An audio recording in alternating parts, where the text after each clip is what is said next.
La foi, c'est quoi? La foi, c'est la capacité de voir demain comme s'il était aujourd'hui. D'y croire sincèrement. La foi, c'est la main que vous mettez dans l'invisible pour croire qu'il y a du tangible dedans, que vous allez ramener au visible. Voilà, je suis en train de placer cette connexion très bien. La foi, ce sont donc ces lunettes qui vous permettent de voir demain. Quand quelqu'un ne voit plus son avenir, il n'a plus la foi. Et beaucoup de gens s'y plaignent et mettent la responsabilité à tout le monde. Ils disent que c'est l'erreur de mes parents. Les parents, ils sont morts, ça c'est ton passé. C'est là tu les as. Écoute, Élie n'a pas dit à Élisée, si tu regardais le jour où on était ensemble, tu obtiendras la chose difficile. Tu te souviens quand on était petit, quand on grandissait, tu obtiendras les choses difficiles. Non, il dit si tu me vois demain. Si tu peux voir demain, si aujourd'hui tu peux être prêt à vivre une séquence de demain. Alors là, tu obtiendras. Mes frères, nous n'allons pas résoudre nos problèmes avec notre passé macabre ou notre passé regrettable.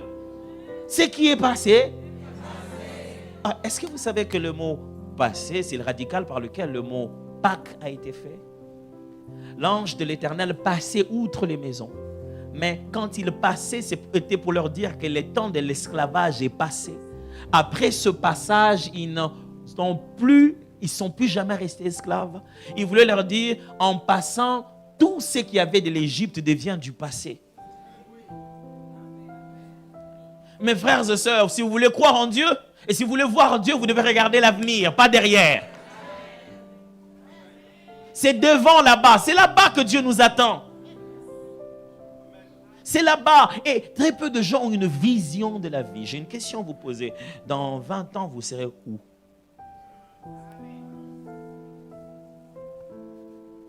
Dans 20 ans, vous serez où? Si vous n'avez pas cette vision de l'avenir, vous ne vous attendez à rien. Parce que si vous osez imaginer demain, vous verrez combien c'est difficile. Vous allez vous dire, mais je vais arriver là-bas comment? Si j'imagine ça, comment je vais faire ça? Vous allez avoir tellement de poissons que vous pourrez demander à Dieu une chose difficile.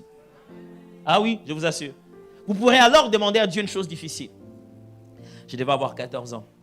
On priait avec des frères qui sont venus me voir. Ils m'ont dit, écoute, le Seigneur nous dit que tu dois faire son travail, tu dois aller dans tel pays, tu dois être en train de faire ceci, cela, prêcher dans plusieurs langues et tout. J'ai dit, ok, gloire à Dieu. J'étais très content. Je suis sorti de là. Vous savez, quand vous avez reçu une parole du Seigneur, ça fait du bien. Vous avez envie que ça s'accomplisse.